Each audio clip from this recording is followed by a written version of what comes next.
早速ね、ボノちゃんと宮尾さんにコンボあげました。よかったな。毛も生えてきたな。手術頑張ったの。あ、花ちゃんも来た。花ちゃんもミルクティーのお骨のところから来ました。花ちゃんも食べるか。じゃあちょっと花ちゃんの準備をして、でも今でも花ちゃん食べないんだよね。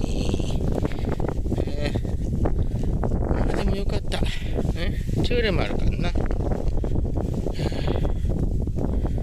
食え食え、いっぱい食え。食っとけ食っとけ。でもな、金谷さんちが見てくれてるからね。よかったにゃ。会えてほんとよかったよ。花ちゃん待ってて。花ちゃんにもあげてきます。